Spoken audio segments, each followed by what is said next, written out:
Bien, pues, nuevamente, hermanos, buenas noches. El día de hoy estaremos hablando de cómo el Evangelio comenzó a desarrollarse en, en nuestro país. No solamente cómo llegó el presbiterianismo, sino en términos generales cómo comenzó a conformarse la fe reformada, la fe protestante en México.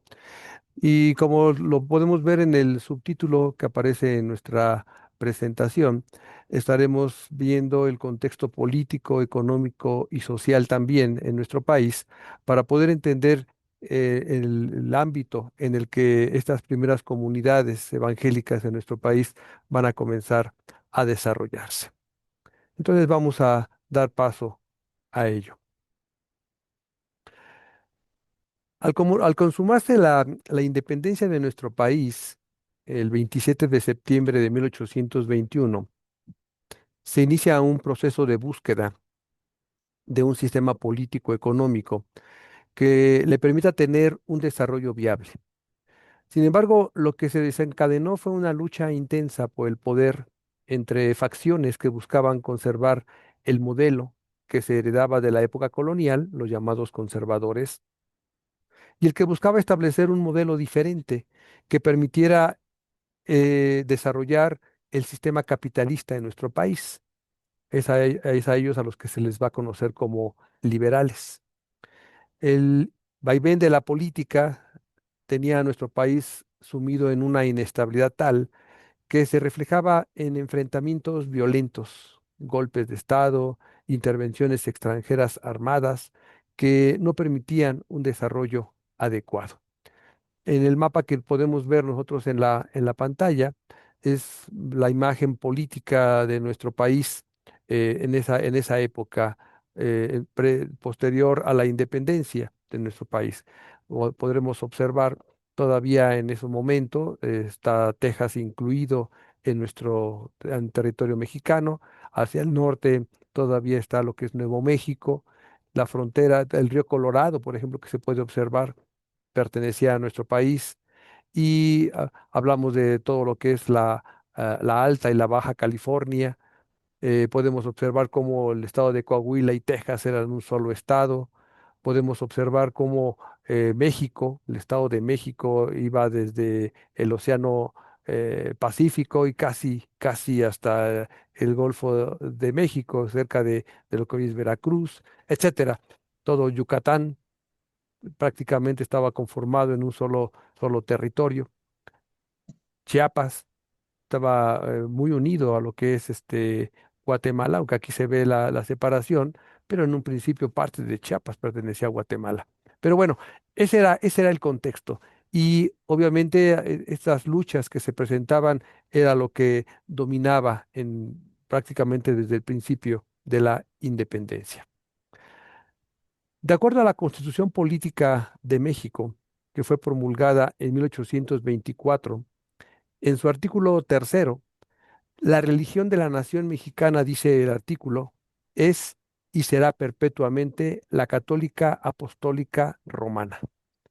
Dice el artículo, la nación la protege por leyes sabias y justas y prohíbe el ejercicio de cualquier otra. Este artículo, como podemos ver, protegía a la Iglesia Católica e impedía que cualquier otro culto pudiera establecerse en nuestro país. Pero había conflictos con extranjeros que profesaban cultos protestantes y que estaban asentados en nuestro país, ya fueran miembros de representaciones diplomáticas, comerciantes o residentes. Simplemente podemos ya visualizar en esos primeros años posteriores a la independencia cómo eh, se podía visualizar, por ejemplo, en Pachuca, la presencia de mineros ingleses que profesaban el metodismo. Y ya, de hecho, ya comenzaban a presentar primeros grupos en ese momento, eh, que eran obviamente extranjeros. Entonces, aquí había que hacerse hasta cierto punto tolerante con estos grupos. Por lo tanto, hubo esfuerzos políticos y sobre todo manifestaciones públicas de opinión en favor de la tolerancia religiosa, que decantaba a su vez en una posición favorable al protestantismo. En el ámbito de la opinión pública, gente como Lorenzo de Zabala, José María Luis Mora, José Joaquín Fernández de Lizardi, Melchor Ocampo, Justo Sierra, Andrés Quintana Roo, Sebastián Lerdo de Tejada, Ignacio Manuel Altamirano, incluso Benito Juárez, manifestaron siempre su apoyo a la tolerancia religiosa e incluso llegaron a exponerla como una necesidad para que la sociedad mexicana escapara de la ignorancia inherente al rechazo de la República Federal y alcanzara los progresos que el cristianismo logró en mancuerna con la civilización liberal en otras latitudes. Se observaba que los países que estaban comenzando a tener un gran desarrollo económico, estamos hablando de principios del siglo XIX, pues eran países protestantes, pues, principalmente. El protestantismo favorecía el desarrollo del sistema capitalista, que es el que se estaba imponiendo en ese momento en el mundo. Entonces, todas estas personas no es que fueran protestantes o que fueran religiosos o que conocieran, hubieran tenido un encuentro con la Biblia y quisieran que la fe fuera diferente. Hay que entender que eran cuestiones políticas. Había esa necesidad y se necesitaba un contrapeso al catolicismo. Por eso favorecían la llegada de grupos protestantes que tenían esa similitudes y que con el sistema que se quería imponer y que obviamente iba a favorecer su desarrollo. En este contexto inicial del siglo XIX, se da en nuestro país la primera introducción importante de Biblias. Existen antecedentes de la llegada de Biblias u otros libros protestantes a nuestro país durante la época colonial, principalmente a través de los barcos mercantes de naciones distintas a España que llegaban a puertos mexicanos. Sin embargo, existía una férrea vigilancia para evitar que entraran a tierras españolas en América. Por ejemplo, Gonzalo Báez Camargo, en su obra Protestantes enjuiciados por la Inquisición en Iberoamérica, va a describir estas circunstancias en donde se tenía esa férrea vigilancia y cualquier libro que llegara en estos barcos que tuviera, oliera a protestante, inmediatamente era confiscado. El 29 de abril de 1827 llega a Veracruz James Thompson, el cual es promotor y distribuidor de la Biblia, es decir, un colportor, que era patrocinado por la Sociedad Bíblica Británica y extranjera. Es interesante notar que con el fin de facilitar la aceptación en los países católicos, la Biblia distribuida por esta Sociedad Bíblica Británica y extranjera y sus representantes, los directivos de la institución tienen la claridad de seleccionar una versión de fuente católica. En el caso de las naciones de habla española, es la traducción del padre Cío de San Miguel, la que fue elegida para ser distribuida por parte de Thompson. Esta Biblia, que no contenía los libros deuterocanónicos, se distribuyó en nuestro país hasta 1857. Ya que es en 1858 cuando la sociedad publica en el Nuevo Testamento en la versión de los protestantes españoles del siglo XVI, o sea, Casiodoro de Reina y Cipriano de Valera. Y en 1861 imprime para su distribución la Biblia completa. También es importante mencionar que como parte de su labor en México, James Thompson promovió el establecimiento de escuelas siguiendo el modelo lancasteriano y que, por ejemplo, en Chile, que es en donde se introdujo por primera vez en Latinoamérica, utilizaba la Biblia para enseñar a leer y escribir. Este modelo educativo, que había sido introducido en México por laicos desde 1822, se originó en Gran Bretaña y se caracteriza por el uso de monitores y que se encargaba a los alumnos más destacados para apoyar el aprendizaje de la mayoría de los alumnos. Esto era ideal para una nación en donde había falta de profesores y por lo tanto este sistema dominó en la educación mexicana hasta 1890. No se puede realmente cuantificar el impacto real de la labor de Thompson en México. Sin embargo, es un primer paso para que la palabra de Dios comience a ser distribuida y leída en el territorio, a pesar de los obstáculos legales que existían, que ya vimos por la Constitución, y de ahí la importancia que estas Biblias fueran una versión autorizada por la Iglesia Católica. Aquí en este mapa que presentamos es el área donde James Thompson trabajó. Son las ciudades a las que logró alcanzar distribuyendo Biblias. Entonces podemos observar la Ciudad de México, por supuesto, eh, Puebla, Veracruz, Oaxaca. Esta extensión se va a extender hacia Querétaro, hacia la zona de Lagos de Moreno, en Jalisco, Aguascalientes, Zacatecas y San Luis Potosí. Ese es el área a donde las Biblias distribuidas por James Thompson logró en en esa primera intención y expansión de Biblias. Ahora bien, hay otro factor que tenemos que mencionar aquí importante y que tiene que ver con la violencia, en este caso con la guerra. En este caso, la guerra, sobre todo las guerras de intervención, eh, pues obviamente son negativas hacia nuestro país, generaron problemas muy graves sociales, económicos, destrucción, muerte, pero también a través de ello comenzaron a llegar Biblias. Y para eso tenemos que hablar de lo que conocemos como el destino manifiesto. Ayer mencionábamos, comenzábamos a visualizar este concepto. En este caso, ¿qué es el destino manifiesto? Este llamado destino manifiesto se origina en Estados Unidos y tiene su origen en el fundamentalismo religioso.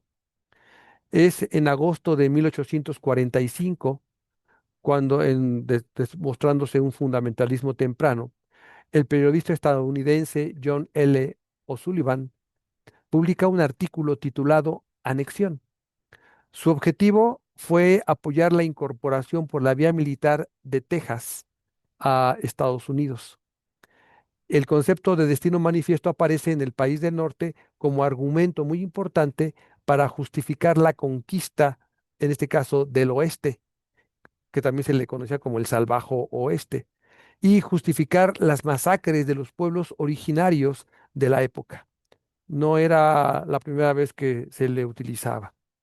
El historiador estadounidense Frederick Merck, era profesor en la Universidad de Harvard, confirmó en sus investigaciones que el concepto destino manifiesto había nacido de la tradición puritana inglesa, es decir, un sentido de la misión, decían, de redimir al viejo mundo en un alto ejemplo que desarrolla las potencialidades de una nueva tierra para la construcción de un nuevo cielo. Este concepto, en su principio, allá por el siglo XVII, había sido comenzado a ser impulsado por un ministro puritano de nombre John Cotton. Ninguna nación, obviamente, tiene el derecho de expulsar a otra, pero de sí dice el destino manifiesto, si no es por un designio especial del cielo, como el que tuvieron los israelitas, a menos que los nativos obraran injustamente con ella. En este caso tendrán derecho a entablar legalmente una guerra con ellos, así como a someterlos. John O'Sullivan utilizó el argumento 2 siglos después para justificar el plan que se había puesto en marcha de conquistar todas las tierras que se encontraban al oeste. La capacidad publicitaria eh, la convirtió a través de, en este caso, Hollywood en su momento, con una extensa filmografía en una tarea evangelizadora, civilizadora, necesaria para la consolidación de la democracia liberal. En este caso se logró gracias a los rifles, a los famosos Winchesters de repetición, que les daba una superioridad muy importante en la guerra de exterminio contra los pueblos originarios de estos territorios. Este periodista lo justificaba con estas palabras. Todo el continente decía, nos ha sido asignado por la divina providencia para el desarrollo del gran experimento de libertad y autogobierno. Es un derecho como el que tiene un árbol de obtener el aire y la tierra necesarios para el desarrollo pleno de sus capacidades y el crecimiento que tiene como destino. No es una opción para los norteamericanos, sino un destino al que estos no pueden renunciar porque estarían rechazando la voluntad de Dios. Los norteamericanos tienen una misión que cumplir: extender la libertad y la democracia y ayudar a las razas inferiores, luego de llevar la luz del progreso al resto del mundo y garantizar su liderazgo, dado que es la única nación libre en la tierra. Argumentos del destino manifiesto. Por lo tanto, bajo ese pensamiento, con motivo de la guerra contra México en 1800, a partir de 1847, los periódicos y revistas norteamericanos revisaron sus razones para convencerse a sí mismos y persuadir al mundo de que la guerra y las anexiones territoriales subsiguientes se justificaban desde el punto de vista de esa misión regeneradora. El Daily Union de Washington publicó una carta de un pensilvanés en la cual calificaba la guerra entre México y los Estados Unidos, y cito, como la realización religiosa de nuestra gloriosa misión nacional bajo la guía de la providencia divina para poder así civilizar, cristianizar y levantar de la anarquía y degradación a un pueblo de lo más ignorante, indolente, malvado y desgraciado. Ese era el concepto. Por su lado, el senador Henley estimaba necesarios tres elementos regeneradores para llevar a buen fin la empresa intervencionista: los maestros, una prensa libre y los ministros del Evangelio. Es decir, esto se parece mucho a lo que en su momento los españoles, cuando conquistaron las tierras en América, llegaban primero con las armas, esa visión, esa parte colonizadora de conquista, pero después atrás de ellos venía la conquista espiritual con las diferentes órdenes religiosas. Porque para poder dominar a un pueblo, primero tendrías que dominarlo materialmente, pero también espiritualmente. Entonces, en cierto sentido, este es el pensamiento que trae detrás el destino manifiesto. Además de que con el destino manifiesto se justifica el por qué se debe invadir a un país. Escribe Austin Smith: la inspiración moral de los expansionistas se derivó de la concepción de un deber religioso capaz de regenerar al pueblo infortunado del país enemigo, atrayéndolo hacia la civilización, hacia el vivificante santuario de la democracia americana. Y sobre el mismo tema de la regeneración, pero en términos ya de un aspecto secular: evangelización igual a civilización igual a democratización. En este caso, como el caso anterior, tenemos que este piadoso político, establecido a través del Heraldo de Nueva York, allá lo escribía el 15 de mayo de 1847, decía: la universal nación yanqui puede regenerar y emancipar al pueblo de México en unos pocos años. Y creemos que constituye una tarea de nuestro destino histórico el civilizar a este hermoso país y facilitar a sus habitantes el modo de apreciar y disfrutar algunas de las muchas ventajas y bendiciones que nosotros gozamos. En este caso, podemos observar en este mapa pues las ciudades que fueron ocupadas durante esta intervención estadounidense. Pueden observar que fueron fundamentalmente por dos espacios. Primero por el norte, entrando por la zona de Río Grande, por la zona de Matamoros, hacia la zona de Monterrey y Saltillo, y por otro lado, a través de Veracruz. Por ahí entraron. Y aquí es importante mencionar que muchos de los soldados, cuando iban ocupando diferentes ciudades, pues lo que hacían era también regalar Biblias en español. las iban distribuyendo también a lo largo de los territorios conquistados. Entonces, era su forma muy peculiar de llevar el evangelio también, en este caso, a nuestro país. Para los liberales, la tolerancia religiosa era muy importante, ya que era un instrumento para arrebatar al clero católico el control ideológico sobre la población mexicana, que obstaculizaba el establecimiento del modelo liberal y que representaba en este caso este modelo la modernidad. Por esta razón, el protestantismo era visto con buenos ojos, puesto que era una religión que favorecía la libertad individual y las aspiraciones liberales. A partir de la Ley de Libertad de Cultos, emitida por Benito Juárez en 1860, que abrió el espacio jurídico para el libre ejercicio de todos los cultos en México, varias denominaciones de tipo protestante arribaron de manera formal a la República con el propósito de diseminar sus doctrinas religiosas entre la sociedad. Esto se dio principalmente en el norte de nuestro país y favoreció el desarrollo de grupos religiosos disidentes al catolicismo, principalmente en el centro del país. La Constitución de 1857 no logró introducir la tolerancia religiosa, pero sí puso limitaciones que tenían efecto sobre la Iglesia. Por ejemplo, el artículo 13 suprimía el fuero eclesiástico.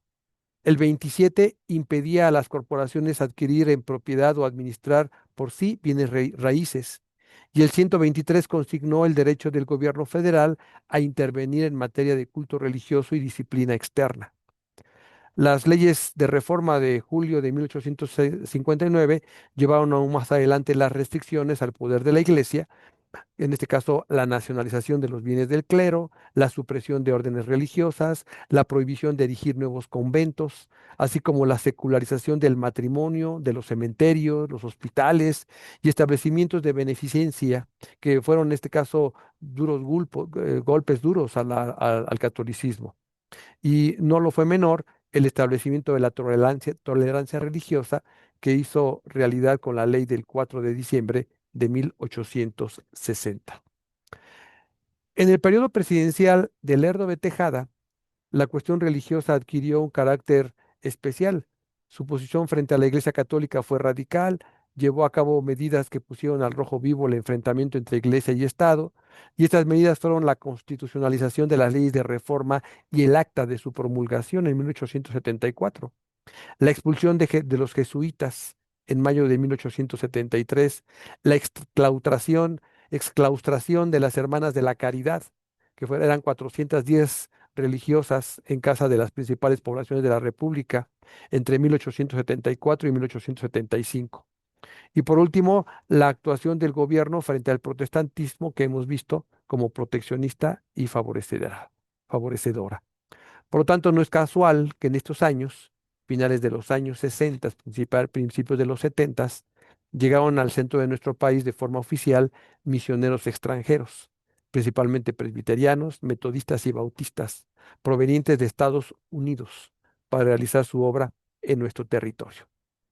Pero ahora bien, mientras esto sucedía, esta lucha de los liberales por generar estos cambios, hay que recordar que se desarrolló otra guerra, que fue la intervención francesa, y que en este caso era el intento de los grupos conservadores de establecer una monarquía en México.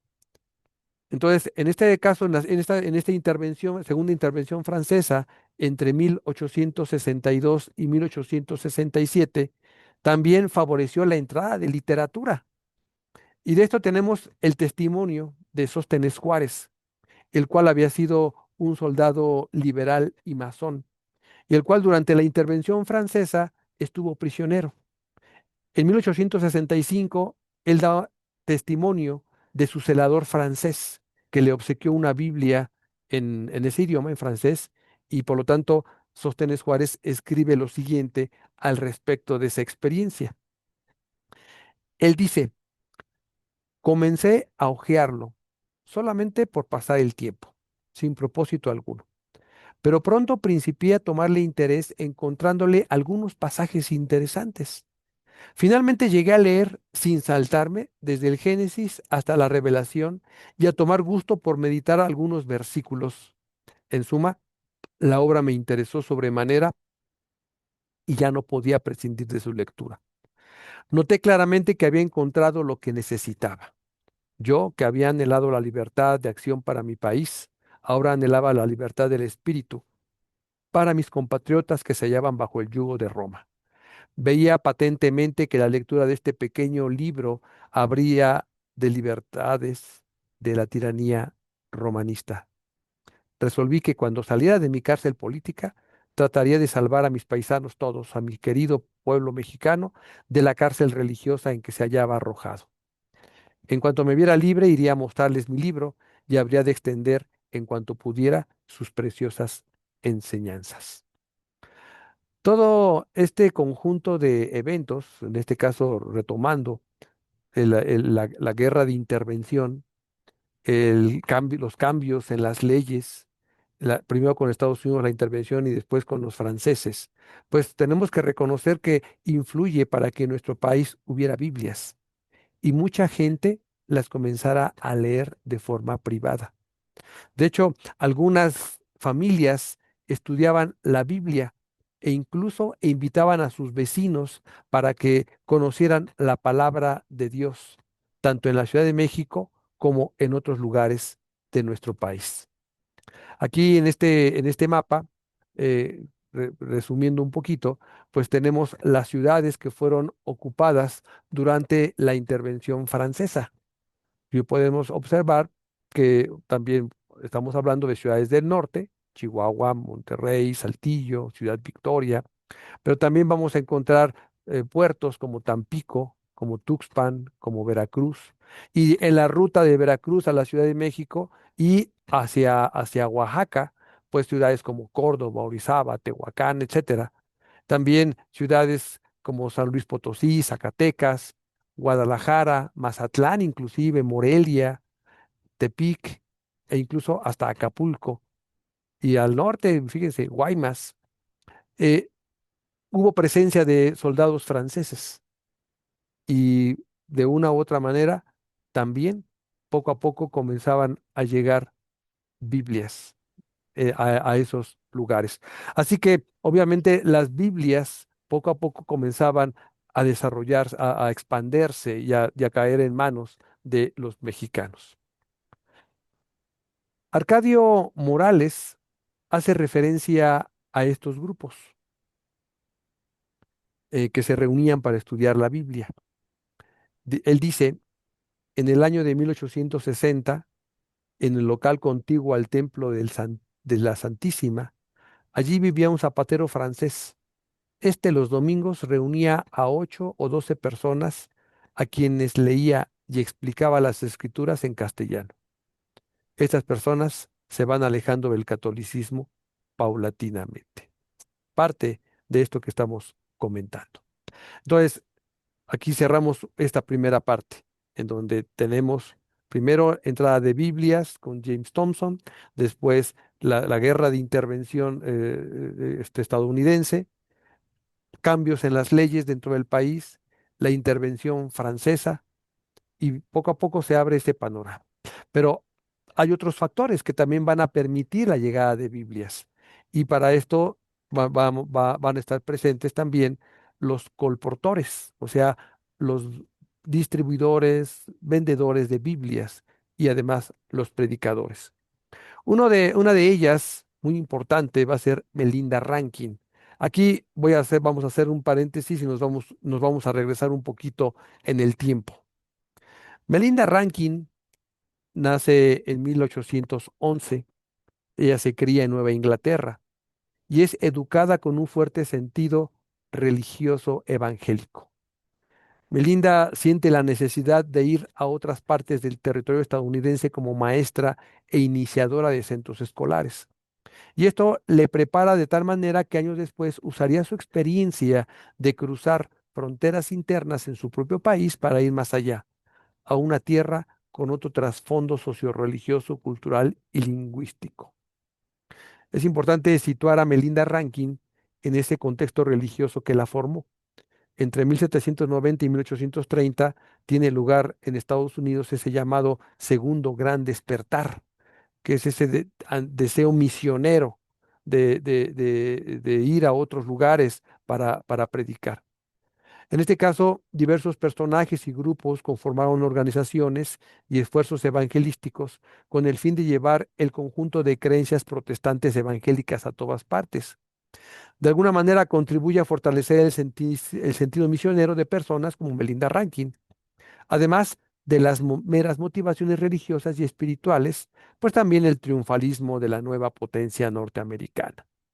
Sin embargo, eh, a este aspecto que se conoce como el destino manifiesto, que es lo que estamos un poquito viendo también, hay que entender que en el caso de Melinda Rankin, más que necesidad de querer conquistar a otros para imponerles la fe, ella más bien es una cuestión movida totalmente por la fe, no por intereses económicos, sino totalmente la fe y su sentido de haber sido llamada a emprender una obra de índole espiritual que va, en este caso, eh, con aspectos más allá de los aspectos ideológicos y políticos.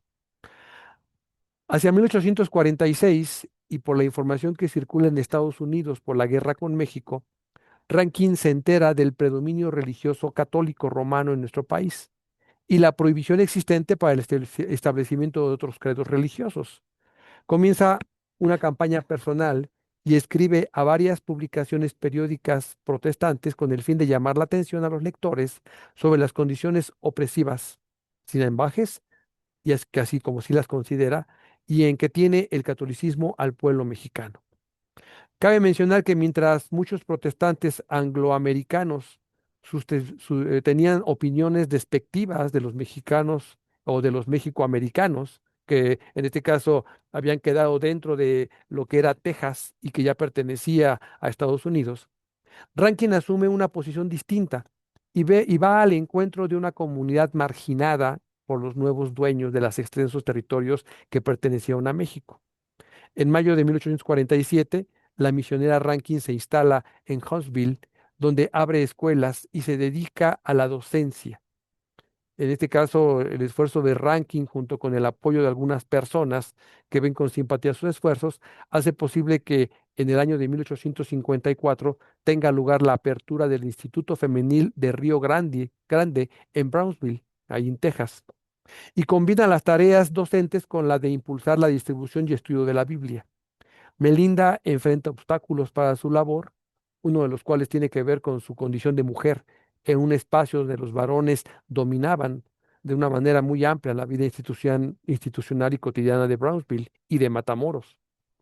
Sin embargo, cambios políticos en Texas, y específicamente en el control de Brownsville, hacen que Melinda Rankin se establezca en Matamoros entre finales de 1862 y los primeros meses de 1863. Si ustedes observan, hermanos, estos tiempos que estamos mencionando, son, comienza todo a raíz de la intervención estadounidense y ahorita ya estamos prácticamente en la época de la intervención francesa, el tiempo en el que Melinda Rankin está participando en el norte. En este caso, en suelo mexicano, aprovecha la oportunidad y abre una escuela.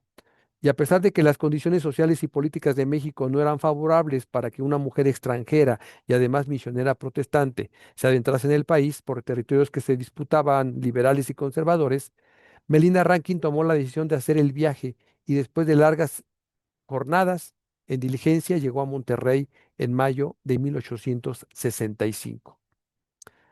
5 años antes, un enviado de Rankin, B.P. Thompson, se había dado a la tarea de distribuir Biblias ya en aquella ciudad. Y en Monterrey se encontraba también, además, un pastor bautista, James Hickey, quien se desempeñaba como agente de la Sociedad Bíblica Norteamericana. Hickey ya tenía 3 años que trabajaba en Monterrey y otras poblaciones cuando Rankin llega a esta ciudad. Y en este caso, Melinda decide concluir su trabajo misionero en Monterrey en septiembre de 1872. Entonces ella tenía 61 años de edad. A su salida, tiene el cuidado de establecer un proceso de transición para que la obra desarrollada por ella quede bajo el cuidado de organizaciones misioneras. Y en este caso, la obra que ella va a desarrollar, pues va a dejarse en mano de las misiones presbiterianas. Este libro que aparece en la presentación, hermanos, se llama 20 años entre los mexicanos, es, eh, es la obra escrita por Melinda Rankin, en donde narra todos los obstáculos, todo lo que ella realizó para desarrollar la obra misionera en el norte del país. Por eso a Melinda Rankin se le considera como pionera del establecimiento del presbiterianismo en nuestro país, y en este caso en el norte de la República. Otro personaje del cual tenemos que hacer mención.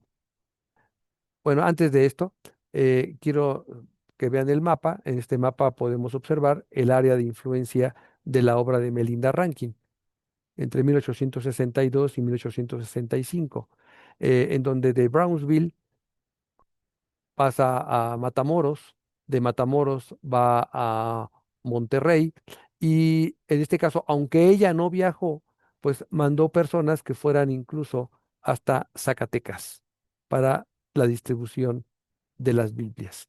Obviamente las personas que va a mandar a Zacatecas aquí van a contactar con otros incipientes grupos protestantes que se comenzaban ya a desarrollar en la misma ciudad. En este caso, este nuevo personaje, el que queremos hacer referencia, es Juan Amador. Él nació en Encarnación, Jalisco, y va a fallecer en Villa de Cos, en Zacatecas, allá por el año de 1876.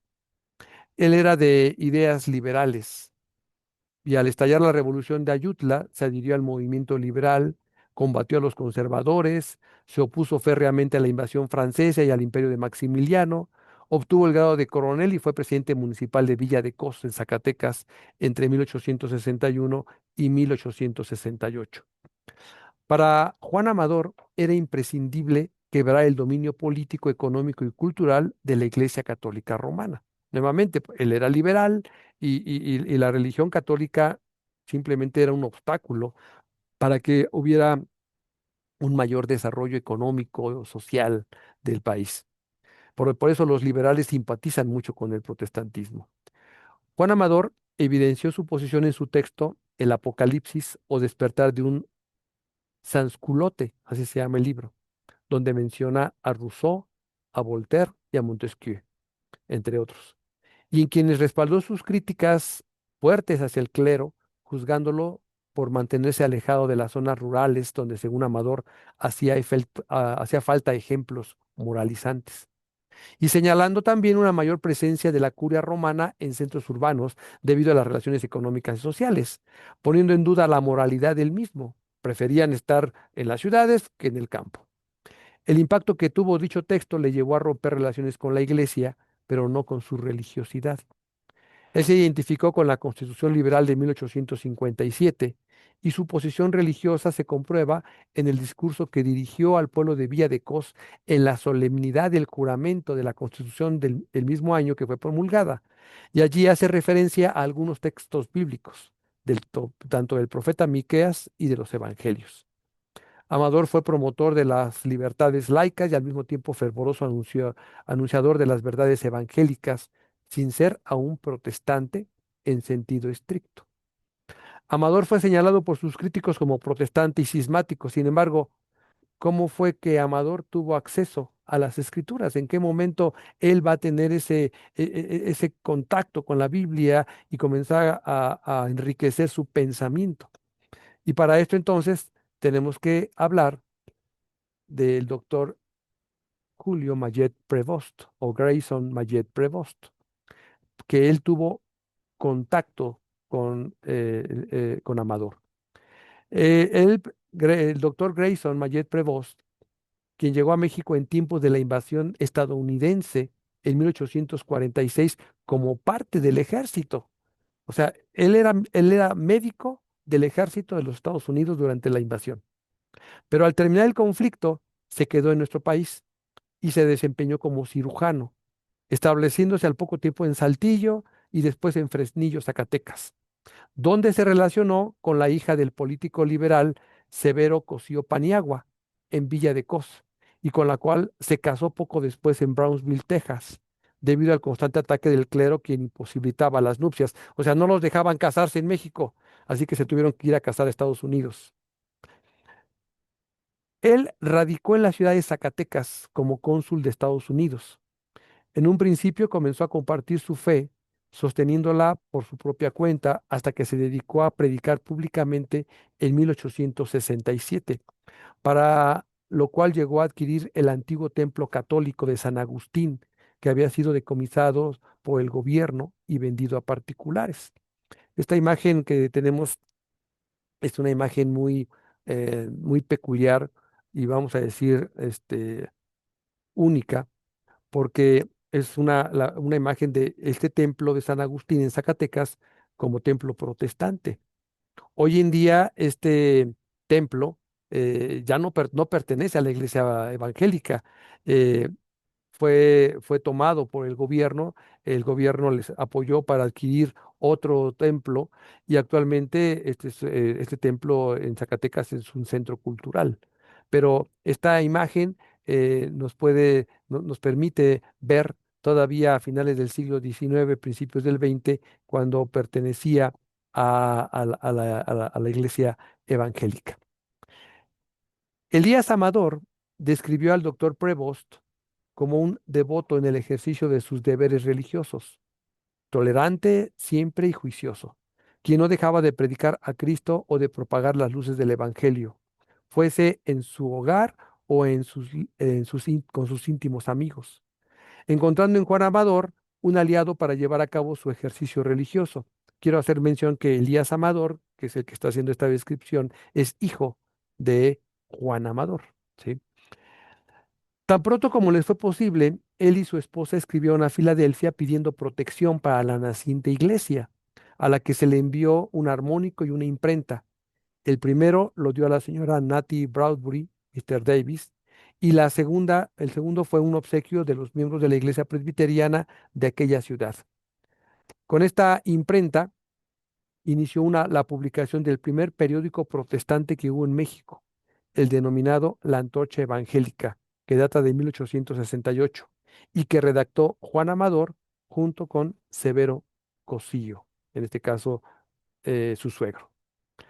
Por su parte, el doctor Prevost se ocupó de recaudar dinero entre varias personas de Zacatecas para ayudar a la construcción de la capilla evangélica en Villa de Cos, lo que influiría más tarde para establecer relaciones con la iglesia presbiteriana. Entonces, en este caso particular, por lo que estamos observando, tenemos grupos protestantes que son apoyados, pero no tienen denominación. Son grupos que se van desarrollando de forma interna. Ya posteriormente, poco a poco, comienzan a tener contactos denominacionales y en este caso en Villa de Cos, con apoyo de la iglesia presbiteriana a petición del doctor Prevost. En un comunicado hecho publicar originalmente en un diario que se llama Don Simón de Fresnillo y reproducido por el periódico Siglo XIX en la Ciudad de México, el 7 de marzo de 1869, casi 50 protestantes, entre ellos Juan Amador, su hijo Elías, Severo Cosío y Julio Mayet Prevost, dieron a conocer que en junio de 1868 fue fundada la Congregación Evangélica de Villa de Cos. Este grupo, junto con otros que se le agregaron, construyó un templo que fue inaugurado el 12 de junio de 1870 con el nombre de Iglesia Evangélica. Ese día la dedicación del lugar y la predicación las tuvo a su cargo Juan Amador. El perfil presbiteriano comenzó a atenderlo hacia finales de 1872, con la llegada del primer misionero estadounidense, Paul H. Pitkin. Este núcleo, liderado por Juan Amador, se transformó en la iglesia presbiteriana El Sinaí. Esta iglesia, que actualmente está en Villa de Cos, en Zacatecas, está considerada como la primer iglesia presbiteriana en México, ya de manera formal. Ahora bien, este es otro ámbito que se desarrolla para la presencia de los evangélicos. Pero ahora tenemos que ver un tercer factor, no solamente distribución de Biblias, no solamente los conflictos armados, no solamente los cambios en las leyes y también con ello el desarrollo de predicadores que comienzan a surgir para promover el Evangelio. Tenemos que ver la parte en donde muchos sacerdotes católicos también comienzan a cambiar en su forma de concebir la fe. Y en este caso entramos a lo que se conoce históricamente como los padres constitucionalistas. En este caso, desde el año de 1854, un conjunto de sacerdotes católicos comenzaron un movimiento que se caracterizó por ser reformista, intracatólico, nacionalista y antirromanista, estableciendo como objetivo la observancia verdadera de la santa y justa doctrina de Jesucristo y no reproducir la costumbre del clero y su disciplina, que para ellos más bien es una secta errónea. A principios de la década de los 60, este grupo busca organizarse siendo apoyados por el gobierno, que le interesaba la existencia de una iglesia mexicana independiente del Vaticano, por lo que se van dando condiciones para que el protestantismo se establezca, en este caso particular, en la Ciudad de México. Para esto hay que conocer a Manuel Aguas. Manuel Aguas era párroco en Azcapotzalco y al principio luchó contra el protestantismo y reveló que sus estudios bíblicos lo llevaron a una nueva comprensión de la fe, alejada de las enseñanzas de la Iglesia Católica. Es decir, llegaron a sus manos textos protestantes y esto lo comenzó a llevar a cambiar y a entender de forma diferente la fe. Manuel Aguas se sorprendió al encontrar en el protestantismo un mundo de ideas que no conocía. Al estudiar la Biblia sintió que se acercaba más a las enseñanzas originales de Jesús y se alejaba del romanismo. Vio tres caminos: seguir la religión de Dios, la del sacerdote o la del hombre. Y optó por el primero, es decir, por la Biblia, rechazando interpretaciones humanas que desviaban a la Iglesia católica. Aguas abogó por la lectura personal de la Biblia, citando a menudo la versión de Casiodoro de Reina y Cipriano de Valera, y criticó las restricciones católicas sobre la lectura de la Biblia. Convencido de que el verdadero entendimiento venía del Espíritu Santo, Aguas buscaba una comprensión más directa de lo divino. A partir de entonces, este núcleo de sacerdotes ganó presencia pública y se agregaron a él conversos y simpatizantes. Aquí es importante mencionar que eh, Carlos Martínez García, que es un sociólogo mexicano que se ha dedicado a estudiar el protestantismo en México mucho, él le llama a Manuel Aguas el Lutero mexicano. O sea, para él es el primer sacerdote que a partir del estudio de la Biblia cambia y comienza a impulsar una reforma al interior de la Iglesia Católica en México. Por eso Carlos Martínez lo denomina el Lutero mexicano. En este caso, tuvieron que enfrentarse a muchos desafíos para tratar de alejarse del catolicismo. Manuel Aguas decidió unirse a la Iglesia de Jesús como ministro de la palabra. Esta Iglesia de Jesús había comenzado a forjarse también a partir de religiosos católicos disidentes y se integra a ellos. Y desde el 23 de abril de 1871 inició sus predicaciones en San José de Gracia, esperando influir en la fe de su país, marcando un hito en la percepción del protestantismo en México. Aquí es importante mencionar que este templo de San José de Gracia actualmente se encuentra en la calle de Mesones, muy cerca de la calle de Pino Suárez. Y hoy en día este templo es considerado la catedral de la Iglesia Anglicana en México. Continuamos en esto entonces. A la solicitud del grupo de sacerdotes disidentes, las autoridades civiles juaristas Respondieron también otorgándoles en la capital de la nación el Templo de la Merced, por estar en ruinas e inhabilitado por el culto religioso, y en este caso fue sustituido por el de la Santísima Trinidad. Además de los actos eclesiásticos en este lugar, el grupo separatista no tuvo más actividad que las frecuentes reuniones en la casa de otro sacerdote, Manuel Aguilar Bermúdez, y con la presencia de una docena de sacerdotes cismáticos a las que se unía el diputado, por ejemplo, Manuel Rojo, un artesano textil llamado Prudencio Hernández, entre otros. El domicilio de Aguilar Bermúdez estaba localizado cerca del convento de la Merced, en el número 4 de la calle de la Hermandad de San Pablo. En esta casa de Aguilar Bermúdez se reunió una veintena de personas de distintas edades, incluso menores de edad e infantes.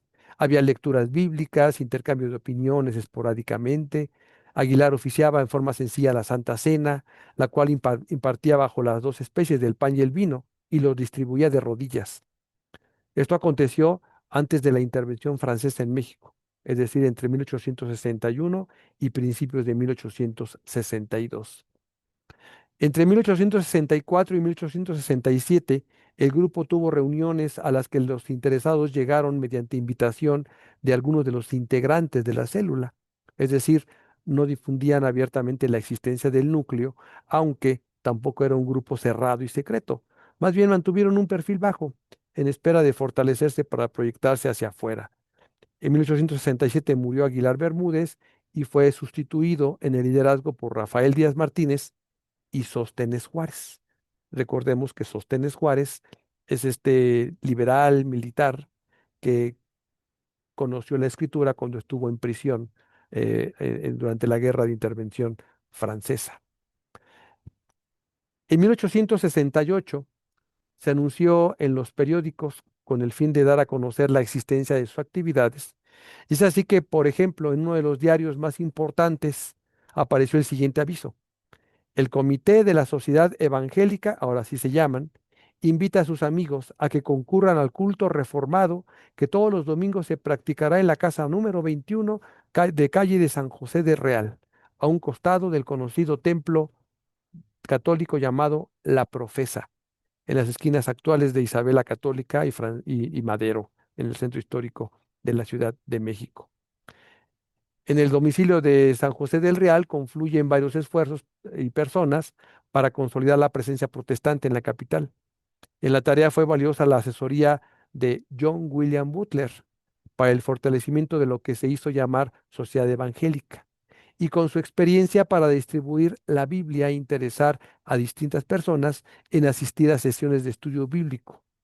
El representante de la Sociedad Bíblica Británica y extranjera prestó un servicio clave a la causa protestante, que en este caso, como decíamos, John William Butler. En 1868, la agrupación se anuncia en los periódicos con el fin de hacer más conocida todavía sus actividades, insistiendo precisamente en la actividad que estaban realizando. Hacia 1869, la prensa también, en esa época era muy común que en los periódicos se anunciaran las actividades religiosas y los protestantes se anunciaban en ellas. En esta época eh, comienza a tener un papel muy importante Sóstenes Juárez en su liderazgo en la propagación del naciente protestantismo mexicano. Y la congregación de San José del Real tiene transformaciones importantes hacia fines de 1868 y 69. Uno de sus integrantes informa de las características del grupo. Ese integrante es Arcadio Morales, que asistía a este grupo. Él asistió por primera vez a los 19 años y comenzó a tener un contacto muy importante con la célula que desarrollaba Sóstenes Juárez. Este es Sóstenes Juárez que ya habíamos visto anteriormente. El 26 de enero de 1869 asistió Arcadio Morales a una reunión en San José del Real sobre lo que atestiguó, lo va a escribir después. Él decía, allí se hallaban reunidos como unos 20 individuos pertenecientes a la clase humilde del pueblo, campesinos y obreros todos. No había ni una sola señora, ni un niño, pero los hombres que se hallaban allí eran muy devotos y reverentes. El señor Sóstenes Juárez, profesor, era el pastor de aquel rebaño y en aquella noche tenía como ayudante al señor coronel Lauro González, quien leía la fórmula bautismal. Al concluir el servicio, Arcadio Morales fue presentado al pastor Juárez y su asistente, quienes le invitaron a volver. Y en compañía de su madre, el martes siguiente, 2 de febrero, Arcadio asiste nuevamente a la congregación y al concluir los servicios, Sóstenes Juárez abre tiempo para quien quisiera dirigir algunas palabras a los presentes. Dice Arcadio Morales que él se pone en pie y da su primer discurso como evangélico. Los detalles que describe Arcadio Morales acerca de la congregación nos ayudan a entender cómo funcionaban estos grupos. Él dice que no tenía más ajuar que una tribuna en forma de pozuelo al frente y unas cuantas sillas. Las reuniones tenían lugar los domingos a las 11 de la mañana con 70 asistentes y los martes a las 7 de la noche, entre unos 16 y 22 congregantes.